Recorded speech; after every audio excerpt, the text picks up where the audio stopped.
Exciting things are in store for this week. It's astrology time. We start the week off with the moon on Neptune on Monday.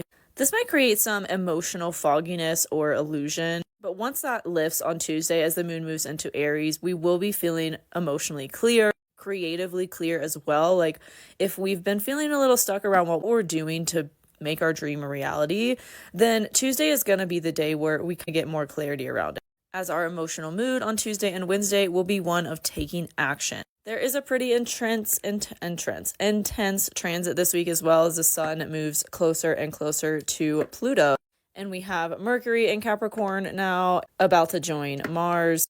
There's a huge focus on what changes we need to make to the structure and the foundation of our lives.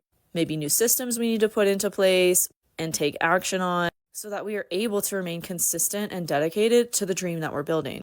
On Wednesday, we'll have the moon in Aries moving over Chiron and the North Node, really prompting for some emotional healing, especially as it relates to this new direction that we're moving towards. Like what is coming up for you to release and let go of around speaking your truth, setting boundaries that need to be put in place, and living according to the new values and standards you've set for yourself.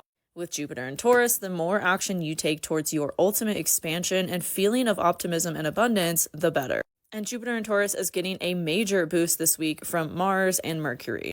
Tons of Earth energy. So what needs to be said that's practical, that's logical, that makes sense to you, but also that's in alignment with your intuition. Our intuitions are seriously heightened at this time. So what is your intuition screaming at you that you need to act on? On Thursday and Friday, we'll have the moon moving through Taurus, adding an emotional look at this. The focus will kind of shift from taking action, getting a bunch of ideas, to what self-care practices ground you. What do you need to change about those routines in your life or your food habits to ultimately live more in alignment with your dream and where you're headed? With Venus and Sagittarius as well, we're feeling a little bit more adventurous at this time. We're feeling more like cheeky. But Venus will also be in a challenging aspect to Neptune on Thursday that will heighten on Friday. So there might be a little bit of illusion or just fogginess around our relationships, around our finances. Know that this will pass. It's not going to last forever. Again, this might prompt you to do something differently that allows you to receive epiphanies, revelations, downloads about how you want to move forward, right? And just get more ideas or clarity around what that's going to look like for you. On Friday as well, the sun joins Pluto in Capricorn. This will be the last time any of us alive today will see the sun and Pluto and Capricorn together.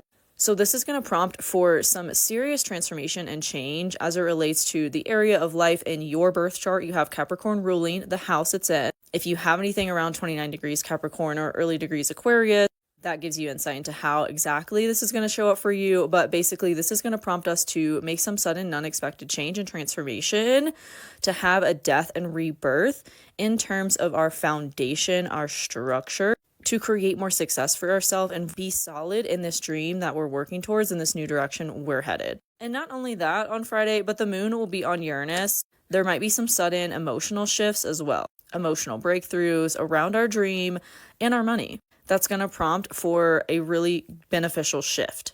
Then on Saturday, we start Aquarius season and Pluto joins shortly after, ushering in an Aquarian age. This is the start of a new beginning, a major new beginning. And any revelations, any epiphanies, downloads, again, ideas that you've been getting, this is the time to take action on them and make the innovations in your life that you need to in order to make it happen.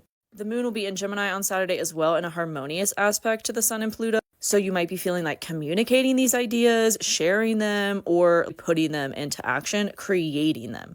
This overall is a very creative week if you allow yourself space and time for those creative ideas to come in. Whatever gets you in the flow, this week is the week to really prioritize it, whether it's yoga or going skiing or whatever. Get into your flow and the ideas and the insights will come and they'll change your life, I promise.